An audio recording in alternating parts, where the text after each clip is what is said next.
All right, hello everyone. I know that there are not that many of you, but I'm still going to use the microphone because I guarantee you at some point in the next hour I will have some sort of coughing fit, and if I yell too much, this is what happens to me when I talk too much. That everybody who works here is very familiar with because I talk way too much all the time. So thank you all for coming. I'm Amanda Carter. I am the head of Noble Academy. And I am so excited to talk to you about creating structure in your home to build independence for kids with learning differences. So as I started to really think about this presentation, I was like, some of our parents that have kids with learning differences are, sometimes have been really creative about how to create structure in their home, but sometimes that structure doesn't lend itself to independence for the student.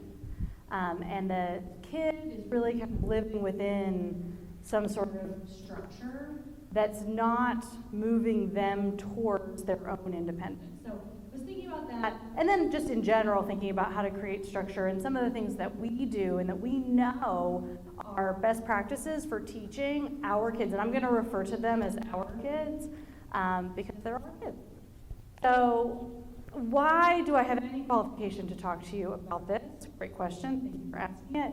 I have been in LD independent schools for 13 years, and at the LD school I came from, which is Lawrence School in Cleveland, before I was here at Noble, my entire job was centered around taking kids outside of the classroom.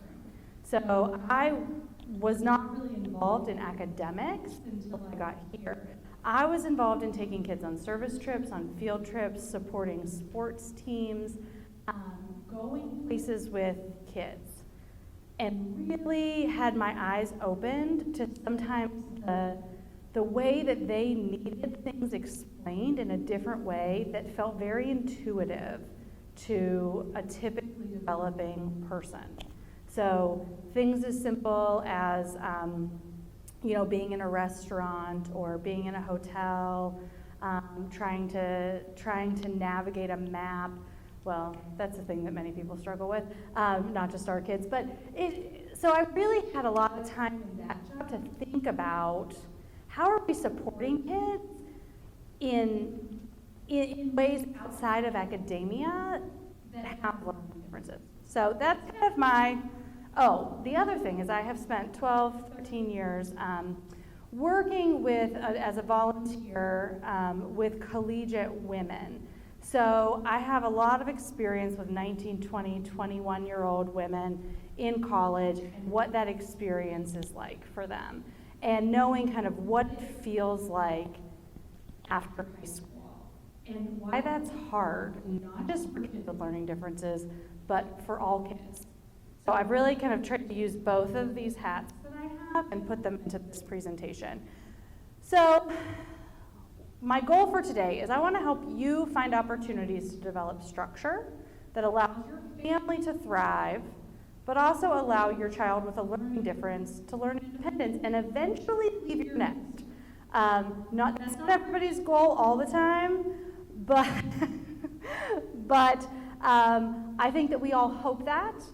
And I know for our kids here at Noble, that's the goal. They're all kids that are struggling in learning, but we know that they're going to be able to make it at some point independently. But we're going to talk more. I've got feelings and thoughts about that. So this is hard. So if you're thinking about this and you're like, okay, man, that sounds really cool, but that's hard.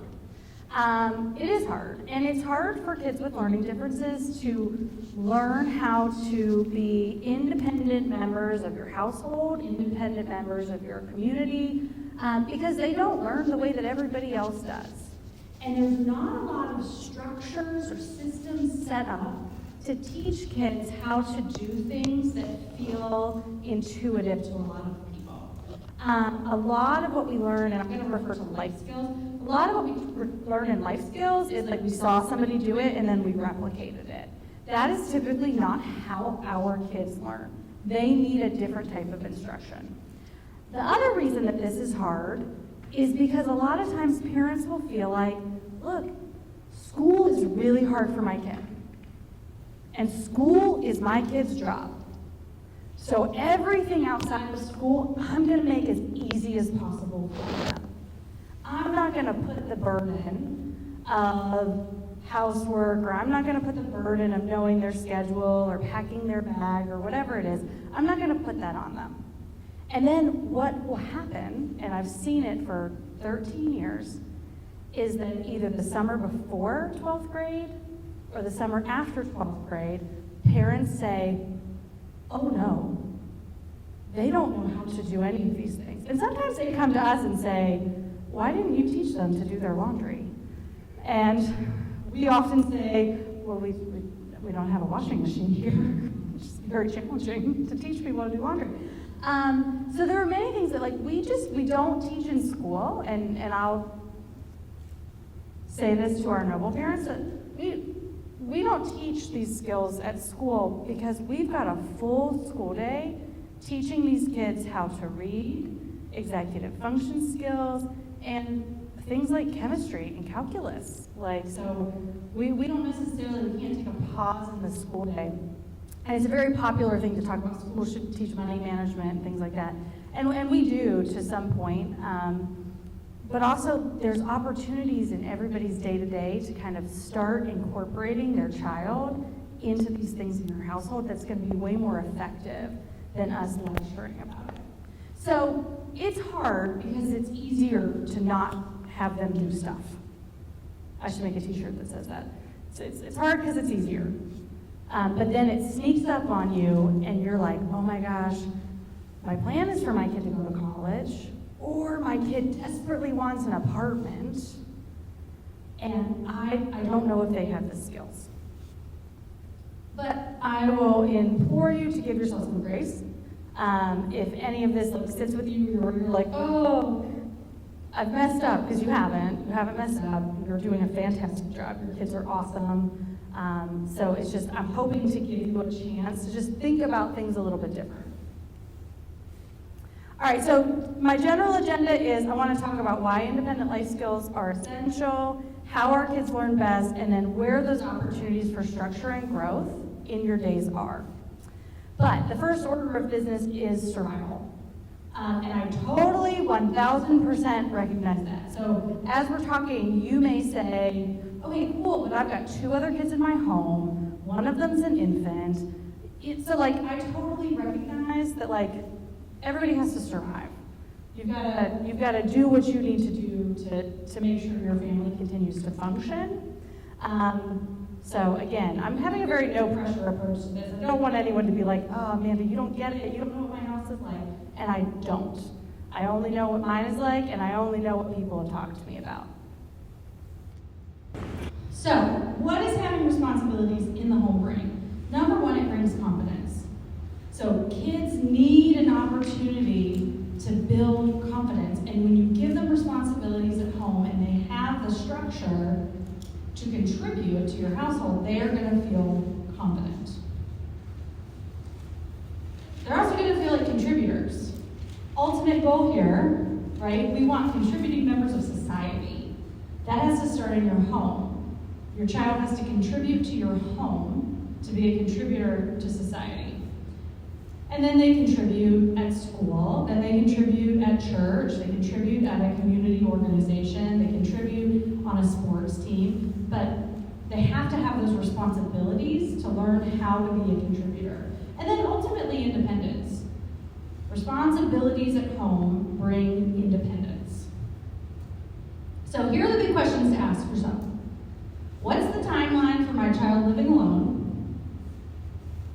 Because it doesn't have to be after 12th grade. That doesn't have to be the answer.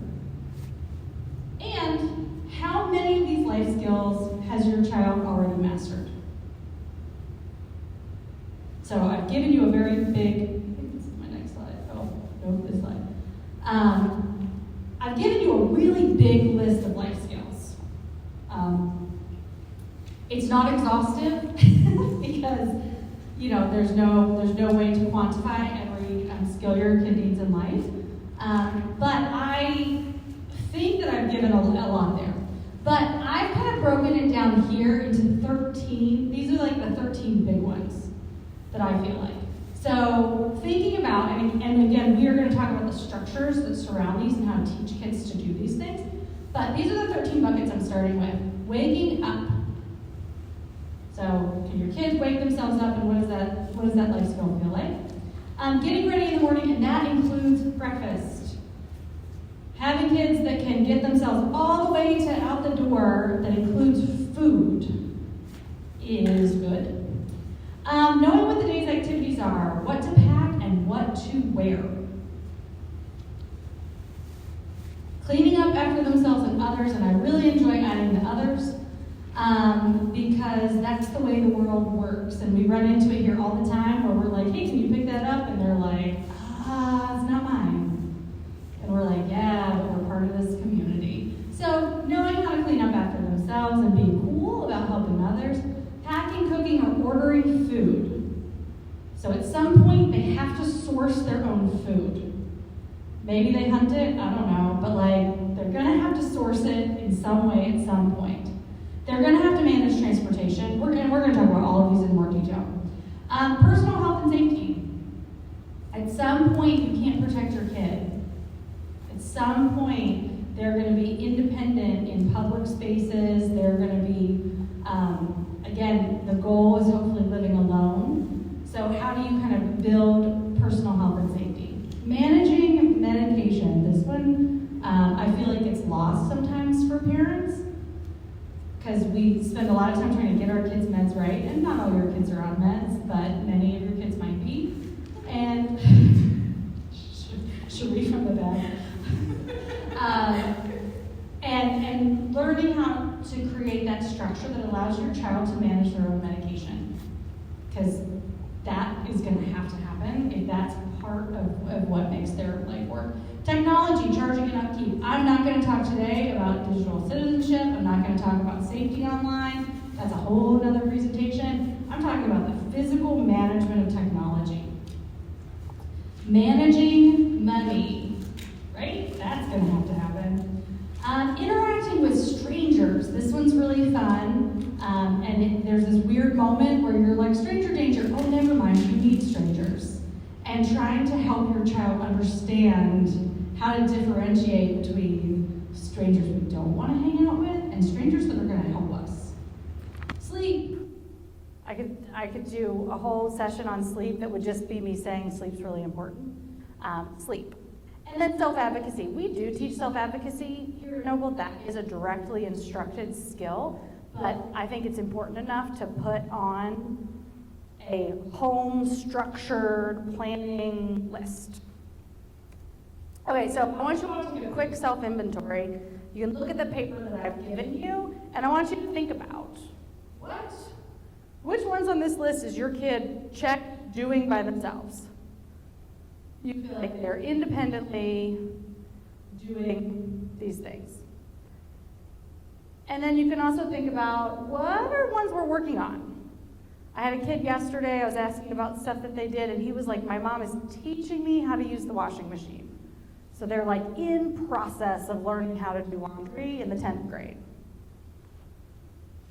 And then which one am I 100% doing myself? Or my partner's doing, or somebody else in the home is taking care of for my kid? And given the ages of your kids, because we're in this room right now rolling from, let's see if I remember, 5th, 7th, 8th, 9th, 5th, 11th? Is your kid in 11th grade? 10th? Oh, did you know I aged him once? He is mature for his age. Let's see. And let's see, 6th grade and 7th grade back there for Efren. Yeah, so we're all kind of in a similar-ish area. So, there are definitely things on this list that you should be doing. It's not like I have an expectation that anybody in this room is like, yep, my kid has all of this covered. Because then you can just move them right out tomorrow and feel real satisfied with yourselves. So now, you've had a minute, and I know there's no way you can read all of these right now, but I know I have a lot of content, so I'm just gonna roll. So now I want and you're like, okay, I've got 4 years till hopefully they're, I'm gonna go with a terrible one. I was gonna say like flying the nest, falling out of the nest, I don't know, leaving, moving out. You got 5 years until the truck pulls up and you're putting their things in the car. Really looking at this type of list and thinking, what percentage of things do we have to go? And understanding that that doesn't have to be the timeline. There are two things that need to be true if your kid is, say, going to go to like a 4-year college. And they're going to move there and live there. They need to be academically prepared. And they need to be prepared with enough things on this list that they're going to function. So think about your timeline.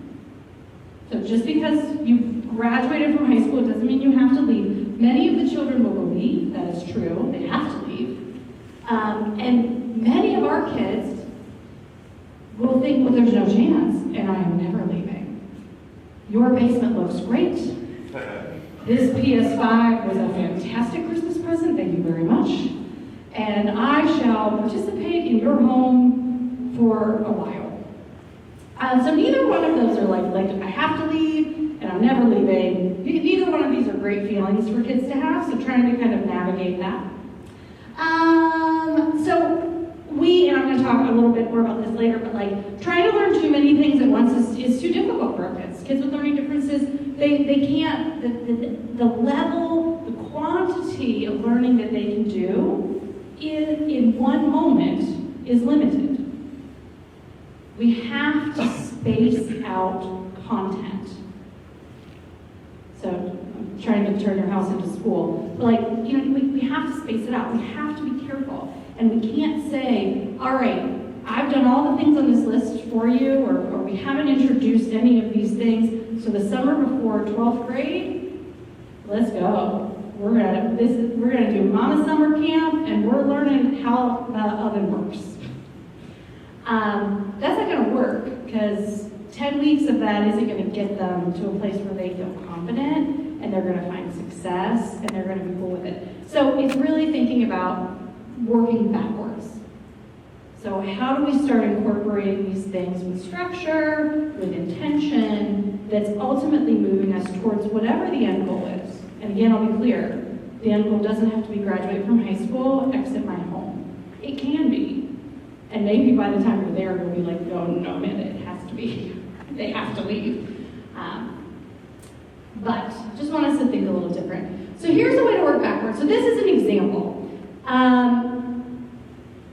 And you know what, hold on. I'm gonna say this really quick. In your hands, you have, in addition to this really long life skills list, you have the executive function charts that we use here at Noble. And I give this to you. This was kind of an inspiration for how I was thinking about this presentation. We have done this where we have come up with this list of academic executive function skills, things that happen in the classroom, and we have said, here's when our expectation is that kids are independent with these skills, and here is when we are continuing to do direct instruction. And here we meet kids where they are, so, let me be very clear, if you're looking at 11th and 12th grade list and you see that everything is on the independent side except for time management, which I have a whole theory about this, not all of our 11th and 12th graders are like, yep, I have all my executive function skills covered. We track them and we help kids understand, but this is a guideline that we use. So I wanted to do something similar with this, except for everybody is different. So the way that your household works doesn't allow me to say, by 3rd grade, every kid should be able to do their own laundry. That's just not something I'm going to say. In 3rd grade at Jan's house, absolutely laundry might be a thing, but we're not turning the stove on. But in 3rd grade at Heather's house, we are 100% stove, we are in, but we're not touching that water situation with the laundry. So everybody's different, I totally recognize this. So the example that I'm giving is just a way to think about it. So I use these 13 things. So in this example plan, In lower school, we're thinking, okay, we're giving direct instruction on getting ready in the morning, knowing what the day's activities are, cleaning up after themselves. I think that's a pretty consistent one that most kids that are elementary age know how to clean something in elementary school. Being responsible for their technology charging. Kids don't necessarily have phones in elementary school, some do. But at least here, all of our kids have Chromebooks in elementary school. And I mean, my second grader definitely has an iPad, and that is part of his life. So he's responsible for charging that. And when I say upkeep, I mean that you're not breaking your technology and you know where it is. Interacting with strangers. You gotta introduce interacting with strangers young. So if you haven't done it yet, now's your moment. Because we all have been out and about with people who are afraid of people that work places, people behind the counter. They don't want to call and order things. That makes them nervous, and that's a really important part of life, is to be able to interact with strangers. Depending on who you are and how often you're out and about, you could really think about, how often do I talk to a stranger? Some of you might be like, I don't know, like 3 times a month. Some of you might be like 7 times a day I'm talking to a stranger. Or some of you might say, I've never met a stranger. I know everyone. All right, middle school. So this is a good moment to think about waking yourself up. Starting that conversation in your house. How are you going to wake yourself up? How are you packing, cooking, ordering food? Middle school is a good moment to start thinking about food, feeding yourself. This is also a good moment to start them managing their own sleep and self-advocacy. And self-advocacy, again, I'm talking about out in the world. So it kind of goes with talking to strangers, but out in the world. And then by high school, again, in the sample plan, we hope that we're kind of getting close to all of these things have been introduced. And again, if they're not, that's totally okay. You just have to think about your timeline. And everyone is different. So back to my point at the beginning, some of these things could ebb and flow. Some of these things could be, you could have a family that you're like, we have a driver, we've got a guy, my kid's never going to worry about transportation, so that just comes off the list. If you have a driver that just takes your kid everywhere, I'd like to be your friend, maybe they could take me places too. All right, we know how our kids learn best. This is what we do here at Noble. We know that our kids need structure. I like my exclamation points after all of these. I felt very strongly when I wrote this. They need structure, they need routine, and good gravy, the youngest kid we're looking at in this room is in 5th grade. We need buy-in, right? You don't need buy-in usually for your 2nd grader. You need buy-in for 5th and up, for sure. Because they say no. Nope, I'm good. I don't want to do that.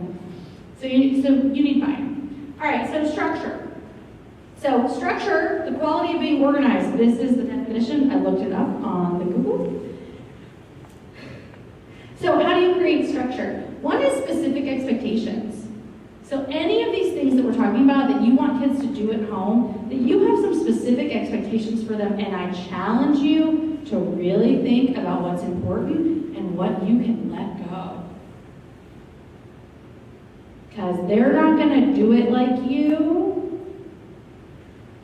And if you're like, the expectations are perfection and replication of my actions, then they're just not going to do it. That's when you're going to get a lot of pushback. So setting your expectations in a way that's like, hey, I need the dishwasher unloaded by 9 p.m. That's a really great and clear expectation that doesn't necessarily dictate that, I take the bowls out and stack them like this and then run a towel over them. I don't do that at my house. My husband runs towels over coffee cups. But I don't do that. Don't tell him. Boundaries. That there's really clear boundaries. And a lot of times I think that those boundaries, when we're thinking about it as it relates to structure in your home, have to do with you. that you're being clear with your kid about where your boundary is, about when you're coming in. What action is going to happen that's going to tap you into the program. Because ideally, you want to get them to a place where they're independently doing something, and you have the ability to be like, I'm just not going to watch until it's over. But there's really clear boundaries. You know, like, oh, I asked you to clean the house, and then I came in and you have a book of matches out, because you're like, I know you like to light candles at the end of this, but we haven't done fire safety yet. Boundary. I'm in. But being clear about those boundaries with them and yourself. Scaffolding and chunking. So this is one of the most important things. I'm going to come back to it over and over and over again. This is how we teach here at Noble. We scaffold things and we chunk them. So we build a structure to help us deliver content.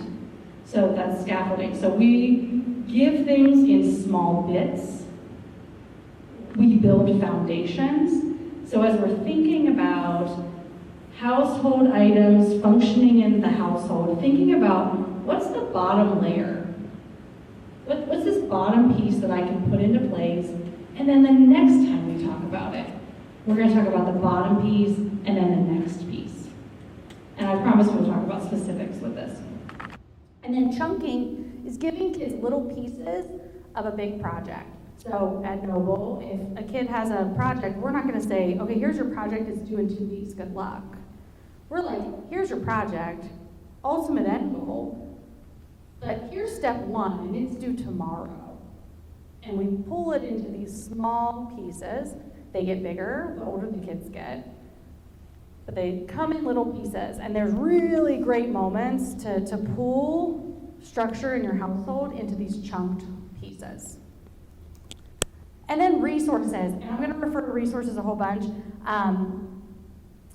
Our kids, there's nothing more frustrating to them than being like, okay, you told me I was going to do the thing, I'm ready to learn how to do the thing, and then we don't have the stuff to do the thing. So, okay, your job tonight is to make tacos. I've taught you how to make tacos. We've scaffolded tacos. We'll probably talk about tacos again. They're a great introductory cooking activity, tacos. And now I've started to make the tacos. I'm doing the thing, and we don't actually have all the stuff. And ideally, there's going to be a point where your kid's in charge of tacos, and they're also in charge of the grocery list. They're also in charge of shopping for those things, so that's on them at that point. But when you're introducing these things, making sure the resources are there. Don't be like, you need to fold the towels, and then they go to do it, and they're like, there's no towels in the dryer. You know, like, when we get our kids there, they need to be able to follow through.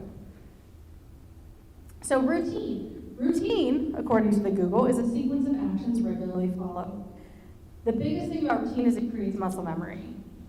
Our kids need to do things repetitively to be able to do them without covering up or creating a lot of items on their executive function countertop, which I will talk about in a minute. But routine is that muscle memory, and you've got to get some of this stuff down so the muscle memory is there before you layer more. And then buy-in. You got to get them on board. Right? We got a good clip art today. Get them on board. So choice. Choice is really important. Like, you've been doing that since they were 2, right? Do you want the blue cup or the green cup? Do you want to sit on this side of the couch or in your bumbo? That's not necessarily the type of choice I'm talking about. Like that type of choice where every answer's right, that we all learned about in a parenting book at some point. I'm talking more about choice that's a little bit more open-ended, allowing them to pick their direction. Even with, like, if you're like, hey, I went to this thing, we gotta learn a few more things around the house. Here are the 3 that I'm thinking of. You know, how do you think you would approach any of these things? And then letting them kind of talk about it and seeing which one is exciting to them. Or giving them, I'll move to the next one, giving them some opportunities to really think through how they want to be perceived in your home. how they want to contribute. So utilizing an inquiry, problem-based approach. So being able to say, okay, you have to take your medicine at the same time every day, and it needs to be in the morning. How do you want to handle this? And letting them talk through it and think through it. Because they're going to come up with an answer that's not your answer. And their answer is going to be the right answer-ish,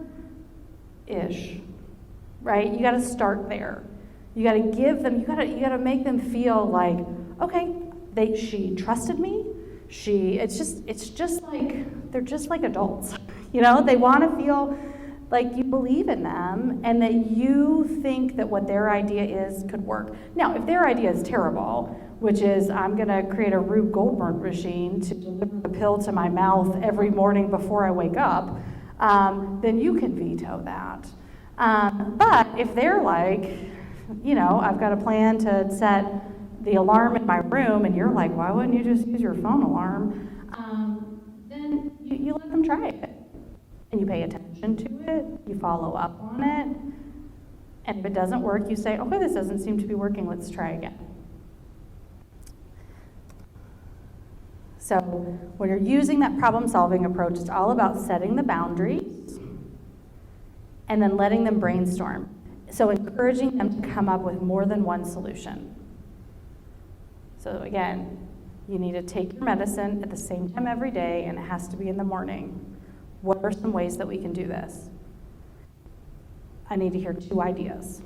Let them brainstorm. And then you've got to talk to them about the end goal. That's the other piece that gets them on board. Most kids, and I know that it's not all kids, so if it's your kid, I'm sorry when I say this, but most kids do have a picture of when they're leaving.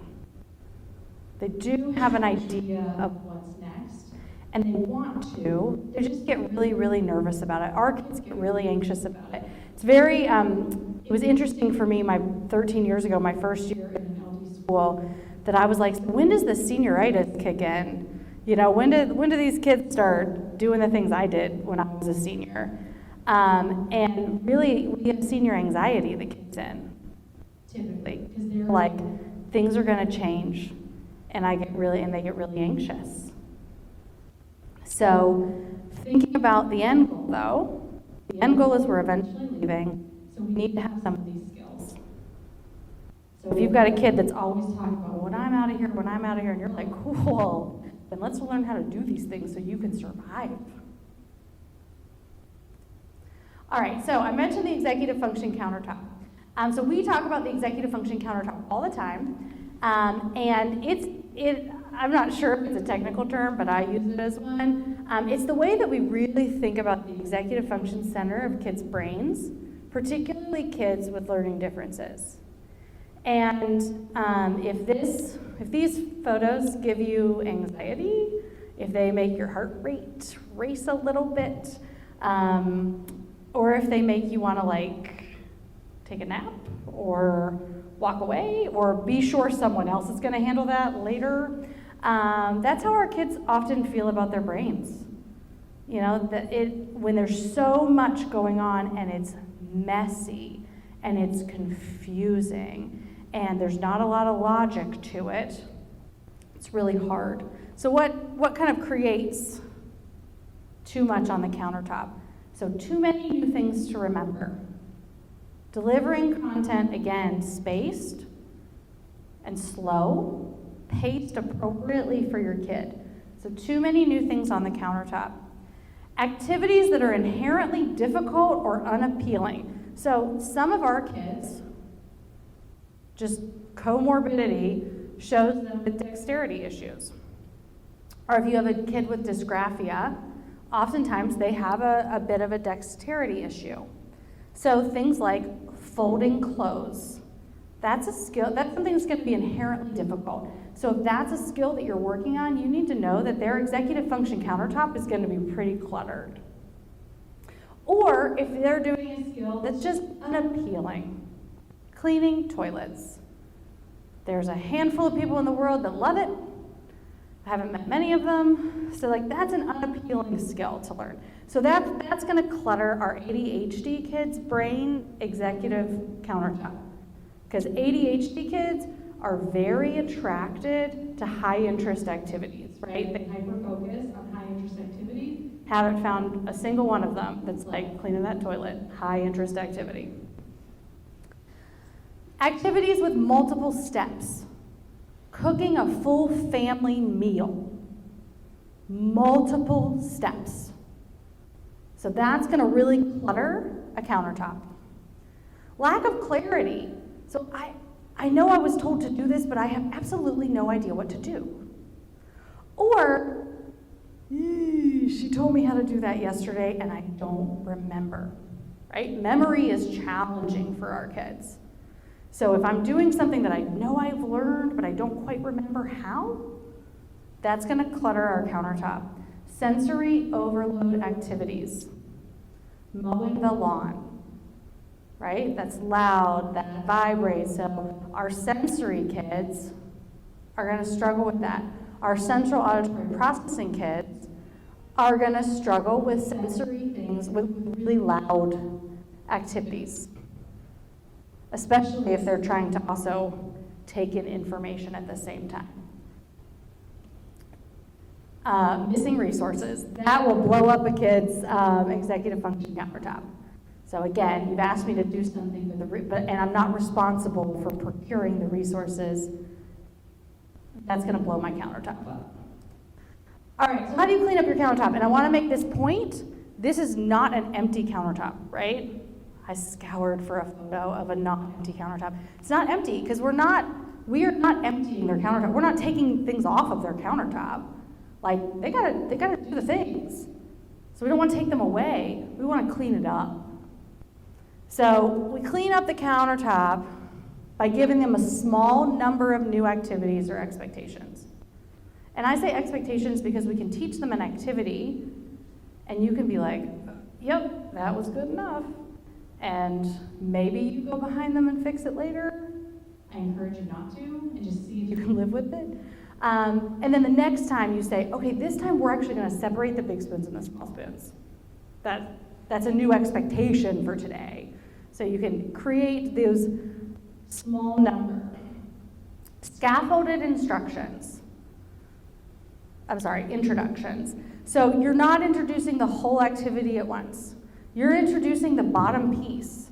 And depending on where your kid's at, say it's cooking dinner, the bottom piece might be, how do I find the recipe? And then you're like, high five, man, you found that recipe. Mama's gonna cook. And then it's find the recipe and let's find the ingredients and get them on the counter for me. Get it? So we're really trying to scaffold. Now, you may have a kid who the first level of scaffold is find the recipe, find the ingredients, and get out all the pots and pans. So you know your kid best and you know where they start. And then chunking. So we want to chunk activities. So chunking and scaffolding sound very similar, and they are. So, thinking about what are small pieces of the activity that we could do to completion, right? Versus like the layers. It's like, what's one thing that we can completely finish? And I have a good example of this with cooking. Again, clear resources. I know where all my stuff is. And then creating and finishing each container. So, does anybody else look at these things on Pinterest sometimes and you're like, oh, if only my house. We want to be able to make our kids feel successful. We want them to find success. We want them to complete the container. We want them to completely learn how to do the dishes beginning to end.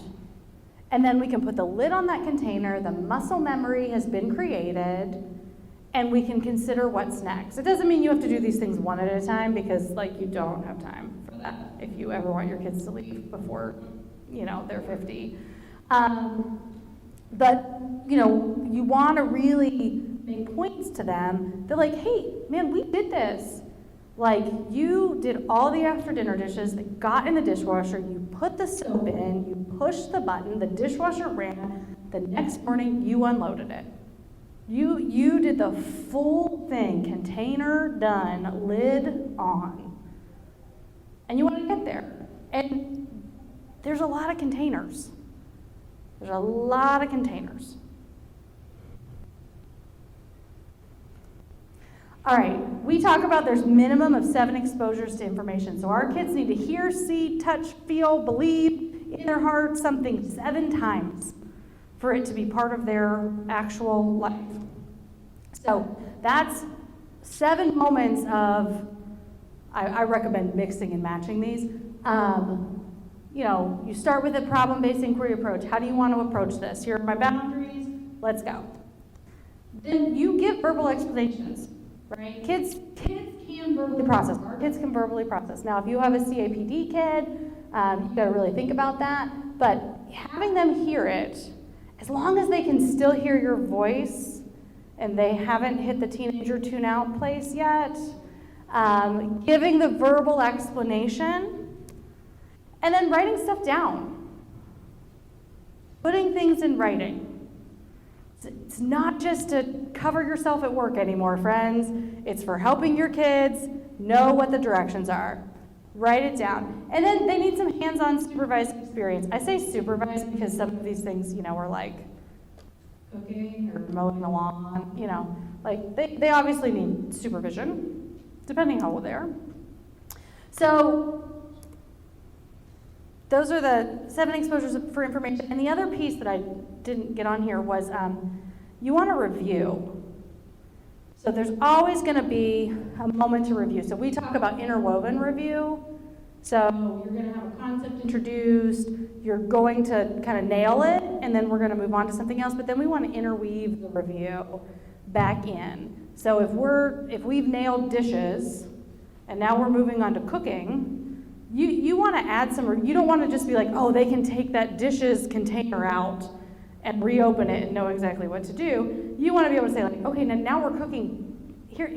Remember how we wash steak knives, or remember how we put things in the dishwasher? Well, that applies to this pan, can go in the dishwasher too. You can review kind of what that process is. So building that review in can also count some of these 7 moments.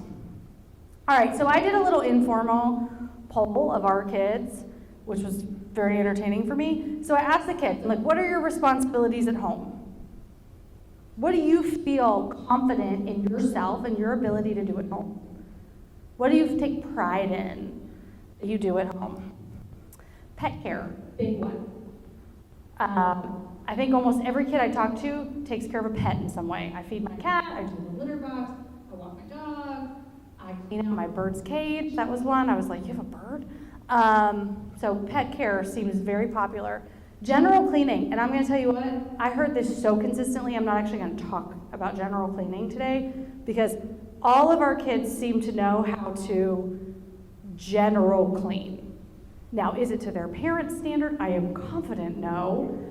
Is anyone paying them to clean their house? No. But that was one thing that consistently our kids had been exposed to, was general cleaning. Trash and recycling. Every single high school boy that I talked to was responsible for trash and recycling in their house. Not a single high school girl I spoke to was responsible for trash and recycling in their house. I didn't even have trash and recycling on this list because it's something I've never done in my life. I've always had someone else do it for me, and so I added it. And I thought it was fascinating.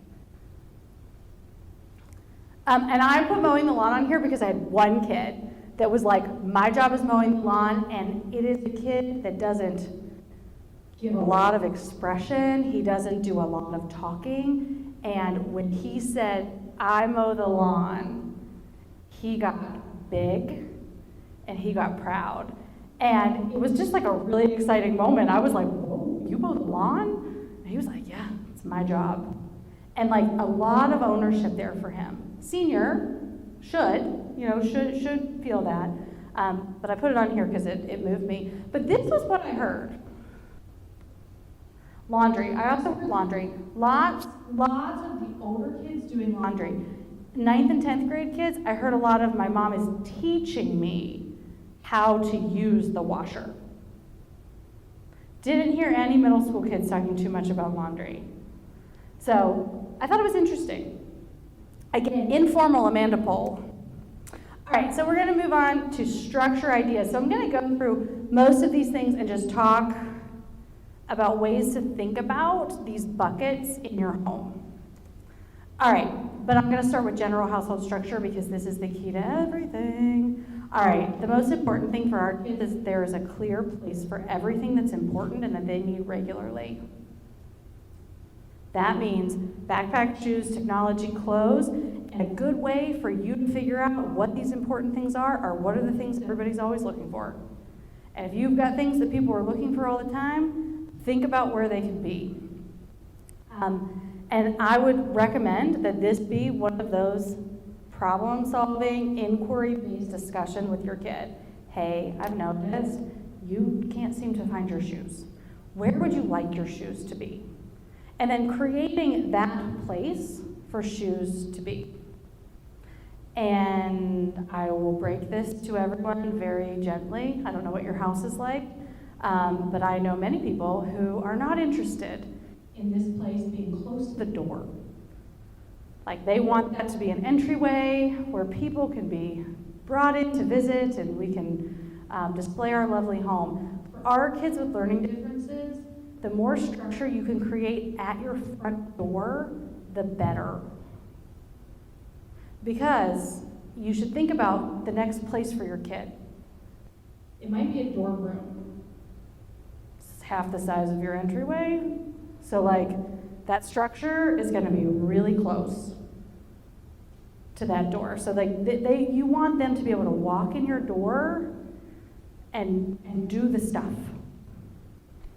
Or they're going to be in an apartment, or they're going to be in a townhouse. They're going to be in a place that's going to be smaller, right? They move out, they're not moving into 2,500 square feet, unless you have a driver for them too. So think about that. Think about that structure being as close to the door as possible, because that's also where they're like, time to go, and then they get to the door and they're like, oh yeah, I need shoes and a bag, and that's the moment they think about it. So if it can be there versus you're running back upstairs or downstairs or back into the house. So I would really just think about that. I do really recommend that you separate items from siblings. So if you're like, this is where we all put our shoes, or this is where all the kids put their shoes and there's 3 kids, that's going to be hard for our kids. Because that's their executive function countertop that they're sorting through other people's shoes. And like, it's just not necessary, right? Like that's not a bucket, that's not a dirty pan you need to put on their countertop. Like if they can have their own space where their shoes go, so all they have to sort through is their shoes, it's gonna help them. So allow some autonomy, and this is what I meant earlier, it allows some autonomy in this household structure. So again, that inquiry, that problem-based approach. How would you like your shoes stored? Here are my boundaries. They cannot be a safety issue. You may not store them in a place where I will trip and die. They have to be accessible. All of them need to be in one place. That might not be a thing, but like maybe that's a boundary that you put up. And then let them think from there. I will say this is the key to everything else. So this is how the kids have the resources, right? When we talk about missing resources, when you're trying to teach them how to have a morning routine or a bedtime routine, knowing where everything is going to be important. All right, now I'm going to roll a little faster, so I'm just going to go. So enjoy the sound of my voice. Waking up is really, I would implore you to use a planning approach, an inquiry-based approach to this. How do you want to wake up? All of your kids are kind of at an age where it's probably time to start thinking about them transitioning to somebody other than a parent waking them up. Not someone, I'm not inviting you to have someone come into your home to wake your child up, though I'm sure there's a service for that. But what is their process for waking up and using planning inquiry based? I recommend reoccurring alarms. Our kids cannot shouldn't be. I can't set an alarm every night, right? Like you should come up with a process. They should come up with a process where that alarm is reoccurring.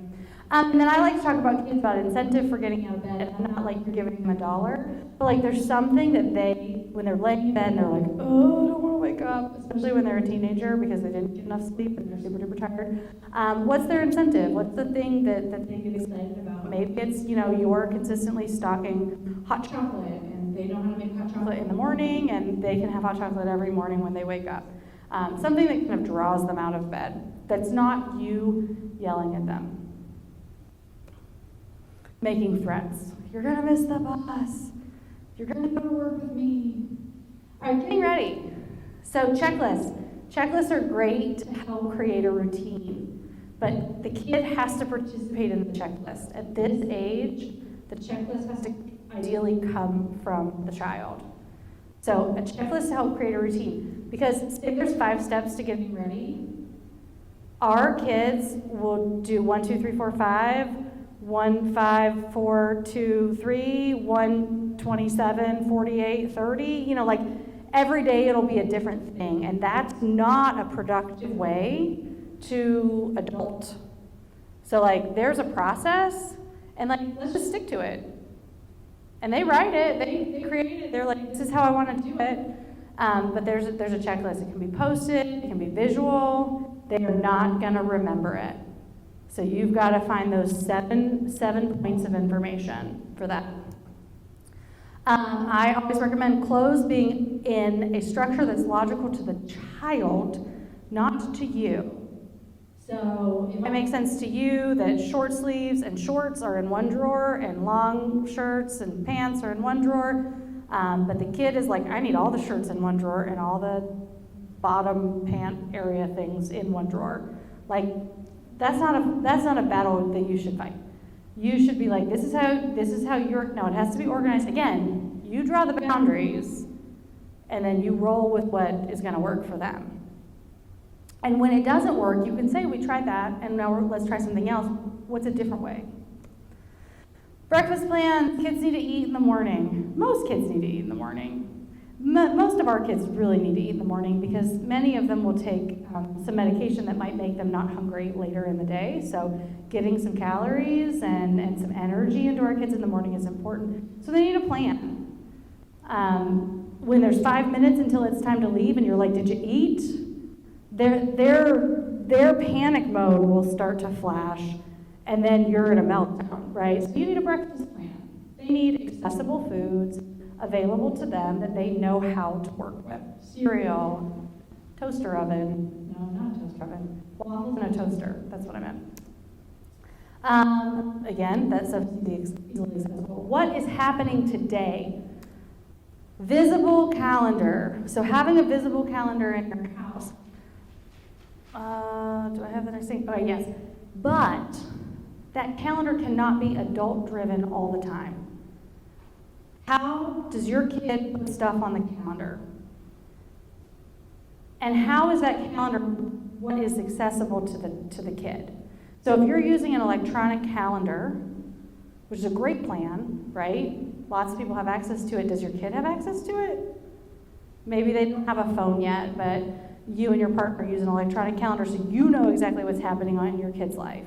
But how does your kid have access to that? And how does your kid have the ability to put something on it? Right? That's a skill we have to teach. It's kids putting stuff on their calendar. So thinking about electronic calendar, my kid has access to a paper calendar. I'm using, I don't know, like a puppy's calendar on the fridge, and we're writing stuff on it. We're using a chalkboard.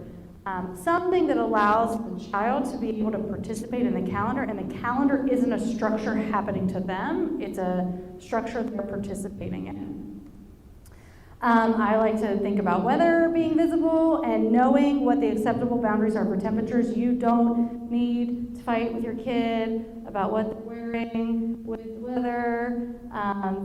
That is hard if that's a fight battle that I choose just not to fight that battle. I'm like, well, you'll be cold and just don't complain. But if you are someone who's like, nope, if it's 32 degrees, my kid needs to do this and this, then you set that boundary ahead of time. Maybe you even have a visual for it near where the temperature is that says 32, arrow down, equals, and then put a picture of your kid in like a snowsuit or something. You know, like whatever's gonna make them know like, okay, there's a trigger here for me to know that my expectation has been set, and this is what my parent is telling me I need to wear today. Separate bags for different activities. Your kid has football practice today after school. I highly recommend not being like, okay, but throw everything in that bag that you're taking with everything else. Pack a bag within a bag. Those bags can all go together, but finding separate spaces for separate activities. So sometimes kids have 2 after-school activities, right? They might have a sports practice and then they have tutoring. So kind of finding ways to separate those, even if it's inside of one book bag. And that's something that can be packed the night before. And again, structure for your child to look at the calendar the night before and say, I've got 2 activities tomorrow, I'm gonna need 2 bags. Packing, cooking, and ordering food. Packing lunch is a great first step. I can't overvalue packing food. Because if you never teach your kid to pack food, they're going to eat out every day when they are in the workforce, and then they're going to be broke. This is money management too. See how I'm weaving this in? So packing lunch, as much as it feels like, oh, it's just easier to do it for them or whatever, that's a real lifelong needed skill to be able to put lunch together and take it to work. Unless you work somewhere like super cool that has a free cafeteria. Cooking should absolutely be scaffolded. So you don't need to introduce cooking with a meal that requires the use of 3 appliances in your home, right? You don't need to be like, okay, today we're cooking spaghetti, so we're gonna use the stovetop, we're gonna use inside the oven, and we're using the microwave, so we're using the microwave to heat up the sauce, we're using the stovetop to boil the noodles, and we're making garlic bread in the oven. Too much, right? Scaffold. Pick an appliance. Start there. Teach that appliance. That's a lot of knobs and buttons. And then chunk your cooking. So if you're like, hey, we're making spaghetti, and what you're gonna do today is you're gonna cook the sauce. And that's your one thing that you're in charge of. That's chunking, and you get to do that from beginning to end. Or maybe their thing for weeks, when you're introducing cooking, is you're in charge of cutting everything up. And that's the thing, and you're gonna get them to the place where you seal that container, right? We've cut. We know how to do that, and then we move on to the next things. And again, chunks can be different sizes for different kids. So your kid might need just cutting, and somebody else's kid could do cutting and sauce. And then working together for food ordering. I feel like people miss this sometimes because, like it or not, food ordering is part of our culture. And your child's going to be in a social situation when they're 18, 19, or 20, where you're going to really want them to know how to order food and really want to make sure that they don't order from the Starbucks 3 states away and that they don't spend $10,000 on Thai food. Like you want to make sure they know how to order. So thinking about that, calling, using speaker, put the phone on speaker and you order and they can hear what the person is saying back to you. And then the next time, maybe they do some of the talking. And then using apps, we order food all the time with apps, so put it on a larger tablet. Don't just do it on your phone. Put it on a tablet so they can see what you're doing. These apps don't have a ton of white space, and they have a lot of words. And that is a recipe for confusion for our kids. So you want to make sure that you're walking them through them. People, our kids today are super techy, right? They're super tech savvy. But it doesn't mean that they can easily order food from Uber Eats. Because again, not a lot of white space, a lot of words. Managing transportation when your kids are little. I highly recommend you really put the onus on them to know who's picking them up. We run into this all the time. Who's picking you up? I have absolutely no idea. Kids are like, why would I need to know that? How do you know who's picking you up, man? Like, this is an important part of your life. And it can't be, well, my mom sent me this text and told me this is who is picking me up. Obviously, if something changes. But having your kids think through a structure, how do I know who's picking me up? Is it on my calendar that we share as a family? Did I write it in my planner? Did we put it on a Post-it and every day I walk into school put the Post-it in my locker so I know who's picking me up? Or that could also go for where I'm going after school. Talking through your weekend plans or your afternoon plans and talking about the transportation of it. So much of learning for our kids is just having the conversation where they understand what's going on. So talking about how are we going to get there? How long will it take? That's a big time management. Again, it's on my list of things we don't believe our 12th graders are quite independent with. But how long is it going to take to get there? You know many typically developing people that can't walk out of their house on time because they cannot figure out how long it's going to take. And if you've met my husband, then you've definitely met one because he can't do this. So thinking about, look, this is how long it's going to take. How do I find that out? I do it on my phone. It tells me how long it'll take. Do we have the address? GPS. Giving your kids some of those responsibilities. Hey, I'm taking you to swimming. Find the address. And letting them feel that level of responsibility. Okay, driving. All right. Driving. Why do so many of our kids avoid driving? So this is a true story. In the world right now, this isn't just kids with learning differences, but like the percentage of teens driving is lower than it ever has been. And part of it is because they don't need to drive to be socially active. They can be socially active online. I think they have parents that are a little more accommodating now than maybe our parents were to take them places after a certain age.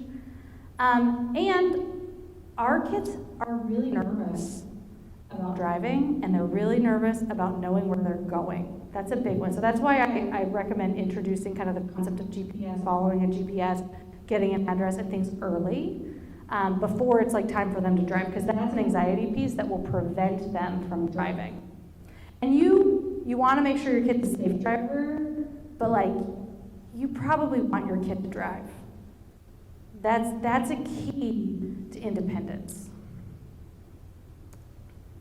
So obviously, Scaffold and Chunk learn to drive. So you're not like first day out, let's hit the highway. It's gonna be fine. That you're being really careful. Our kids need smaller chunks and bigger scaffolds when they start to learn to drive. Consistent review. So like at the beginning of learning to drive, every time they're going to be in the car, like let's go over what the pedals do. Let's just make sure, because we don't want to get 5 minutes down the road and get the like, hold on, which one's the brake? Like you want to establish that clearly every time. All right, public transportation. This one's a good one. So we live in Greensboro. Well, I live close to Greensboro. I don't know where you guys live, but I'm close enough to here. Public transportation isn't a huge part of our kids' lives. So the place we have access to public transportation is often on vacation. So thinking about that with your vacation plans. Giving yourself more time to go places because you want to give your kids that inquiry problem-based moment to try to figure it out. Use the airport. The airport is such a great use. You're going to be there for 90 minutes, 3 hours if you're delayed. You're going to be at the airport for a while anyway. Take this moment. Give your kid their ticket. Show it to them on your phone and say, okay, what gate are we going to? Do you see any signs around that would get us there?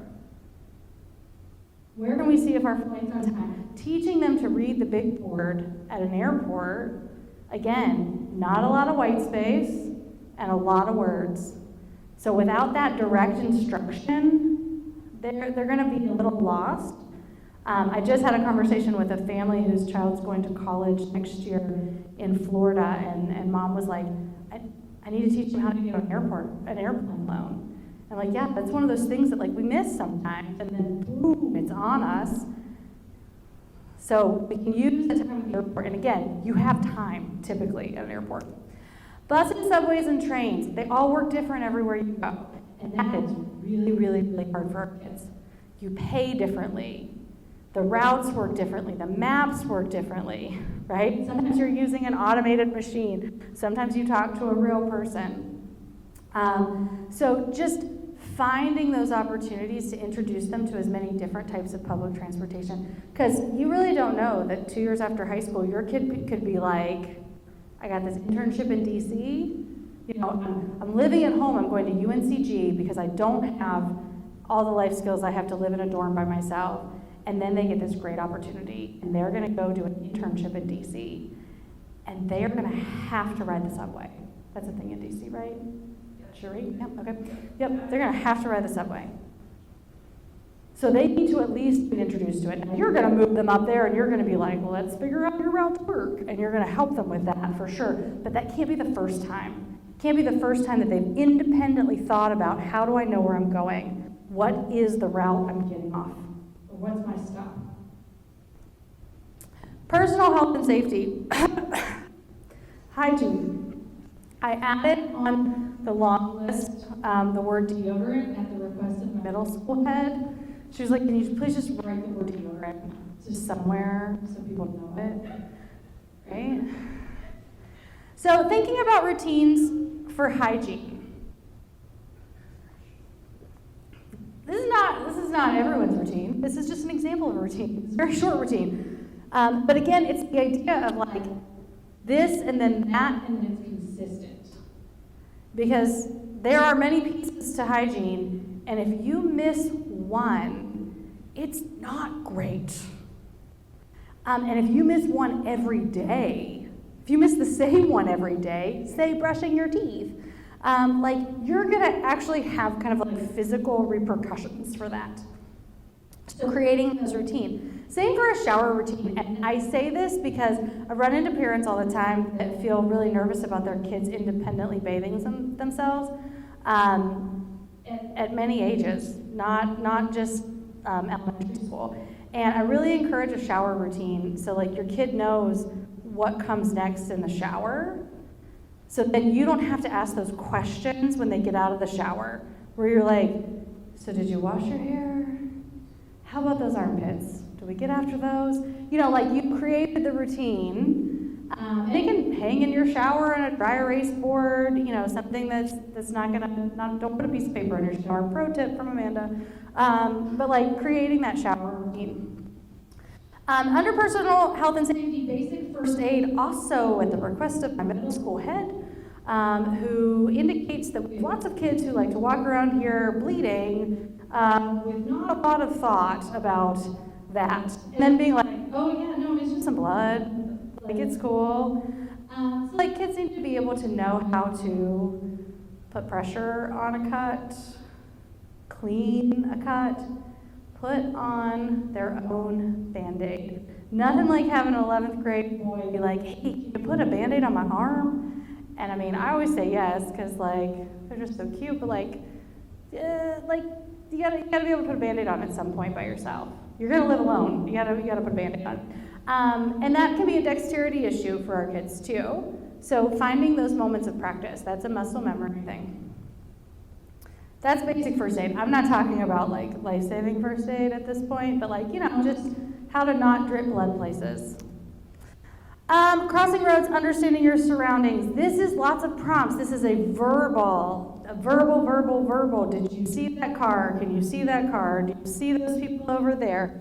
Do you see that giant pendulum swinging towards our head? We should duck. You know, like giving as many, I don't know what cartoon I'm in that scenario, but like giving as many verbal prompts as possible when you're out and about and you want your kid to notice their surroundings.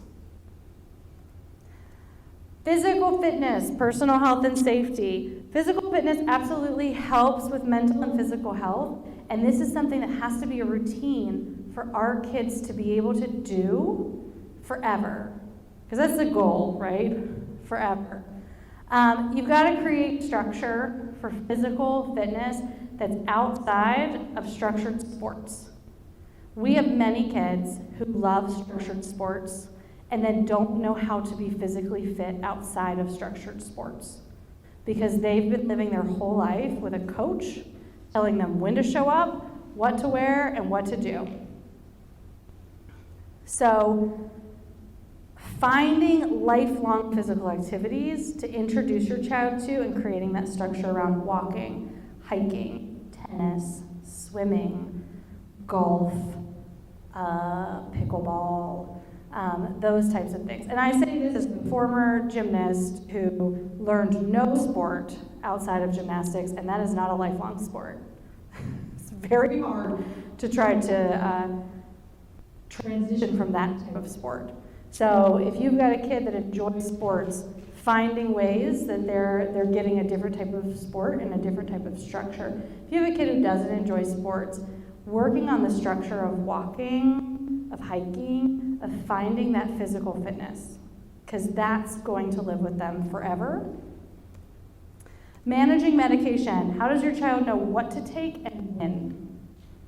And if the answer is, I hand them the pill every time, it's time to really think about it, depending on how old your kid is. Probably if it's 5th and 6th graders, you might not be there yet. Like, really think about, how does my kid know what meds to take?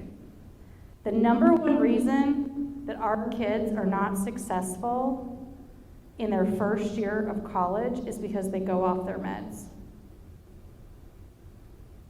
And I know that a lot of that is because they don't want to take the meds anymore. So I'm not saying it's because they don't have the structure to do it, because they want to feel different. But creating that structure and giving them that responsibility, so the first time they're doing it isn't when they have the choice to not do it. This would be a place for inquiry-based problem solving. I highly recommend pill organizers if your kid's taking more than one pill a day. And using an alarm, but whose phone? I talk to parents all the time that are like, my kid's great at taking their meds. The alarm goes off on my phone at 7:30 and he pops up and takes the med. Okay, sweet. When are you transitioning that to their phone? When are you taking that trigger from you to them? Because you don't want to go back to college, I don't think, maybe. So technology, this one has to be a routine. There are adults that are terrible at this. My sister can't keep her phone charged. Like, that's a thing. So creating the routine, because this one is hard, but it's important. Charging at night, really finding that, I'm sorry, it's very funny. My watch just went, and it's my child asking for screen time. Like, it's like right at this very perfect moment. Technology, charging overnight is a really, really great habit to get into. To plug everything in, to have that be kind of the beginning of your bedtime routine of like, okay, now I'm going to find my Chromebook, my phone, my tablet, whatever it is that I might want to use tomorrow, and that's going to charge as step one in my bedtime routine. And I highly recommend, so the other piece of technology is the upkeep. Natural consequences when your technology is misused, and again, I'm talking physically. So if you broke something, okay. A broken iPhone is not an emergency. That does not have to be resolved instantly by you. A broken computer for school, there's going to be some natural consequences with that. So like, we want to teach our kids to take care of things, and those natural consequences are so important. Because if I can break something and the next day the magic Amazon elf has provided me with a new one, I'm not going to take care of that one. So using those natural consequences when they come. Put cases on everything. This has nothing to do with like structure, but like put cases on stuff. The number of kids I have walking around the school with $1,000 iPhones and no cases, it makes me sweat every day. I can't keep a hold of mine.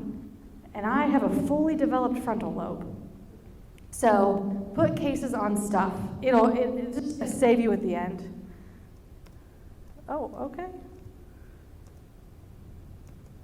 There we go, managing money. So this is how some of our kids think about money, right? Like, it's just raining. It's raining money. And that is not true, again, unless you have the driver and all those fun things. So scaffolding management money, creating small opportunities for kids to spend money, for kids to decide what they're spending their money on. Give them $15 at Target. Go crazy. And then they'll do math. And they'll be trying to spend $50. And then they've got to prioritize. There's all sorts of lessons in $15 at Target.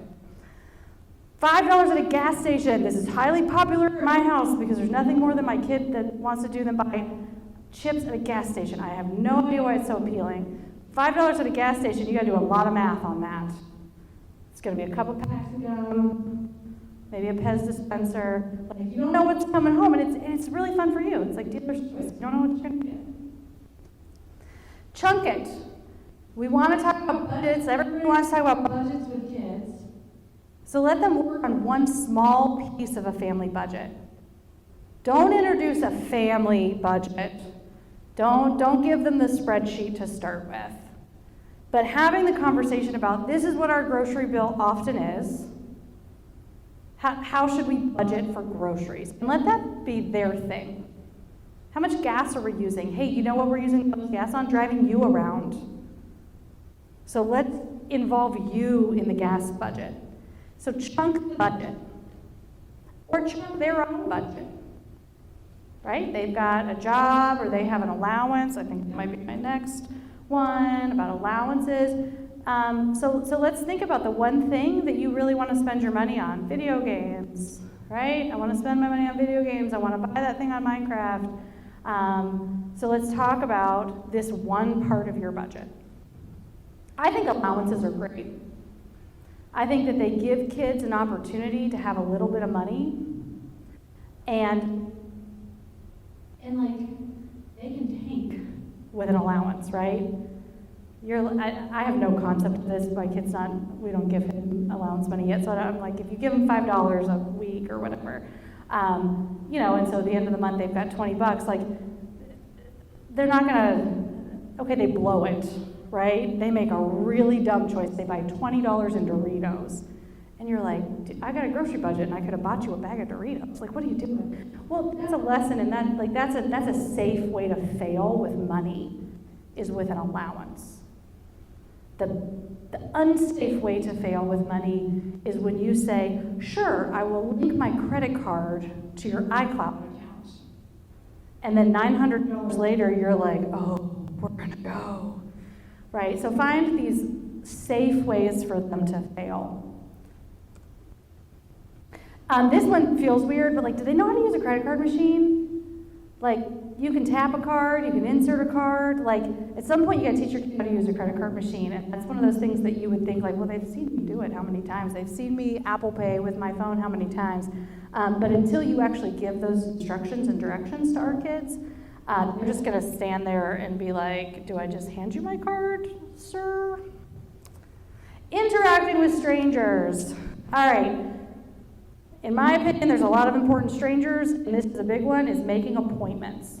There's a viral video rolling around of some 25-year-old girl that was trying to make a doctor's appointment. Her mom just ripped the phone out of her hand and did it for her because she couldn't figure it out.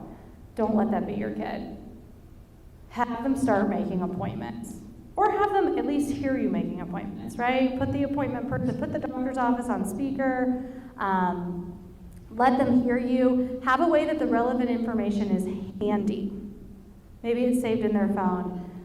We do standardized testing with our, we do PSAT, SAT, ACT, all of that stuff with our kids. And the number of our kids that really struggle with their memory to be able to pull out some basic information it surprised me when I first started working in LD schools.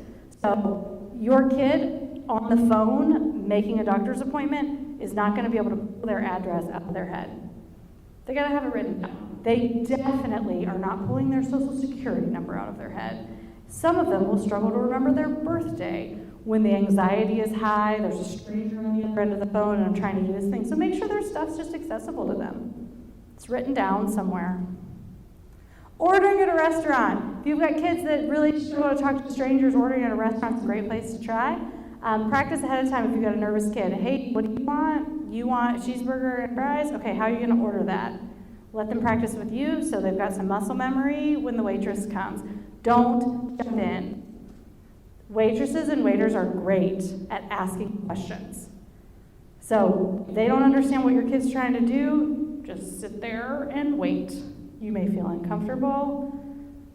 They may feel uncomfortable, but that's cool, because somebody has to be uncomfortable before your kid's going to learn that. And so I do this all the time, and a waitress will be like, what did he say? And I'm like, he's over there. Talk to him. So you just refer them back. Asking where the restroom is in a public place. If you are forever, everywhere you go, explaining to your kid where the bathroom is and they need to go to it, it's time for them to start looking for it on their own. So whether they're looking or they're asking someone, walking right up to somebody that works there, which that's a good thing to learn too. How do I know who works here? Like Target, easy. Well, sometimes you could really mess that up too. But, we're looking for name tags. We're looking for people who have a walkie-talkie. We're looking for people who are behind a cash register. Whatever these cues are about who's working here. Sleep. I told you I had an in all caps and exclamation point. All right, sleep is, in our last presentation on mental health, was the thing that our psychiatrist said was the number one thing that you could do for your kids was make sure they're getting enough sleep. For your kids' mental health was make sure they're getting enough sleep. So making sure that there's a routine around sleep. And they know when to start a bedtime routine. If the start of the bedtime routine is you saying it's time to go to bed, thinking about how does that trigger transition? Does that trigger transition to there's a clock next to the TV that they're watching at the end of the night, and they know at a certain time that's when the bedtime routine starts? I mean, if you're setting an Alexa with a timer on it, that's still better than it always being you that's like, time to go to bed. So what's the trigger, and then what's that routine? I really do believe this. The most important gift you can give your child is the gift of good sleep habits. Sleep is where we change our short-term memory, shifts into long-term memory, where we consolidate our learning from the day. It regulates all of our body physical functions. And other than an infant, teenagers need more sleep than any people on earth. Yet teenagers often get the least sleep because they stay up very late and their school starts early. And that's why teenagers sleep until 1, 2, 3 p.m. On the weekends, but that's not consistent enough to help. So really thinking about sleep. Electronics in bed are a really bad idea. So if you have something in bed that is continuing to fire the pleasure center of your brain, TikTok, social media, those things, that it's a physical chemical reaction that's happening in your brain to those things. Even with a frontal lobe, it's hard to put those down, right? Like you get sucked down that rabbit hole sometimes too. So, and your frontal lobe is fully formed. Theirs is not. So we have to be their frontal lobe in some way. And thinking of a reasonable bedtime. So you can't tell your 7th grader that they're going to bed at 7:30. That's a fight you don't want to fight. But you also shouldn't be like, okay, 10th grader, it's a school night, so your bedtime is midnight. Like that's not going to get them enough sleep. So like really thinking backwards to trying to find that 8 hours of sleep. I'm sure there's some other number that I could be saying too, but 8 feels like reasonable and manageable. Self-advocacy, this one's super quick. We want our kids to know when to ask for help. And this includes like when to pull the trigger on calling for emergency assistance. So that can be really hard. That can be hard for people. Like I've run into things where I'm like, wait, did we call? And they're like, and I'm like, all right, let's call. Like sometimes even as adults, it's like a joint effort. We have to collaborate on like, well, do we call an ambulance for this? My rule of thumb here is if we're going to talk about it, we're going to call. Like, no one's ever going to say, should we call an ambulance? And I'm going to say no. I'm always going to say yes. So having your kids know when to ask for help. When is this too big for me? And then knowing how. There are moments in their life that screaming for help is a totally fine plan. And they need to know that, because if you're thinking about going out on your own, we teach our kids, especially our kids with ADHD and impulse control issues, we're like, yeah, you need to take it down a notch, but there is a moment where you're allowed, and it's in these emergency situations where you need help. Having them ask for help, having them, again, ask for directions. That joke is almost gone now with GPS, that men don't ask for directions, right? But having them ask for things is going to be so important for them to build their confidence, for them to be able to seek information or get help from somebody they don't know that doesn't love them, that isn't being paid to care for them, right? When they can ask for that help and get it, that can change the way that they think about life and the world. That gives them that confidence to know that just random people will care enough to help me. So I want you to think about year 13. This is what I'm calling it, year 13. It's the year after graduation. Everybody's year 13 will look different. So ultimately, at the end of this, what does that year after high school look like? It might be 4-year college living in a dorm, right? You've checked off all the things or many of the things on your list. It might be 4-year college living at home. It might be community college living at home. Heck, your kid might not quite have the academic skills to go to a 4-year college yet, or they may be like, I'm saving money and doing community college for 2 years, but they have the life skills to live in an apartment. So that could be, I'm going to GTCC, but I'm living in an apartment. But there's a really solid chance that it might be something different than that. So thinking about what is my child's year 13? Are they going to be ready to independently move on? Are they going to need some structure that's still at home? Dorms are good choices sometimes because there's still some structure there. I mean, it's structure given by like a 19-and-a-half-year-old, but it's RAs are great. There's some structure there. So thinking about what is it that my kid is going to need, and then what are the boundaries on your playing field? I talk about playing field here. It's really important for people to know when they're in bounds and when they're out of bounds. So for year 13, thinking about education. So what's my education requirement? What's my boundary on that? Whether it's my kid needs to take one class, we're not worried about education in year 13. What does that look like? Or my boundary is you're going to 4-year college. So thinking about that. Money, where are you getting your money from? Boundary. Clear expectation. This is a collaborative conversation with your kid. Housing, where are you living? Because, again, I don't recommend year 13 being like, and you're out.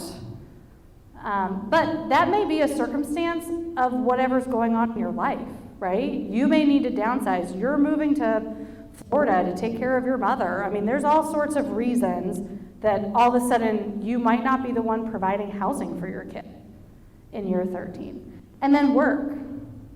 Everybody has a different belief in work in those first years if it is doing any sort of education. So you want to set that boundary and be clear and create that collaborative conversation with your kid. And now's a good moment for all of your ages, because sometimes we get so stuck in we're either talking about college or we're not talking about college because we're like, that's not a thing for my kid. So it's more, what's year 13? What is that going to look like? Because we don't finish high school and then the door opens to the rest of our lives, right? It opens to year 13. And then year 13 is going to lead to year 14. And then all of a sudden we're 43 with a fully formed frontal lobe, and here we are. So thinking about year 13. So what are your next steps? I recommend you really thinking about what are the life skills that you want to work on right now, and how can you scaffold and chunk those? What structures do you need to put in place in your home to do that? make sure you let your kid make some decisions. They have to be able to make decisions. And friends, be patient. Some of these things are going to happen, instantly. You're like, oh, okay, great idea. I hadn't thought about, scaffolding, cooking, and then you're going to have a kid who really connects to that, and they're going to want more, and they're going to move through it. And you're like, oh, I got this. Thank you, Amanda. Scaffolding, chunking, I'm on it. And then you're going to introduce The next thing. And it's going to be, oh, that chunk was too big, I need to make it smaller, or, oh, they're really messing up my thing. So I really recommend just being patient, having patience with your child as you're trying to create structure in your home that allows them to practice independent skills. So I'll leave you with this quote from Winston Churchill: "It is better to do something than do nothing while willing to do everything." So any little thing that you can do, even if it's we're at the grocery store and we need eggs. Hey dude, when we buy eggs, we open the carton before we put them in the cart to make sure they're not broken. Like, that's a really small thing that just gives a little bit more to kids. Then the next time you're at the grocery store, you're like, can you go grab the eggs? And they know what to do. Finding those small ways to introduce moments for your child to contribute is going to lead to more, but it takes a minute. So be patient. You guys are awesome.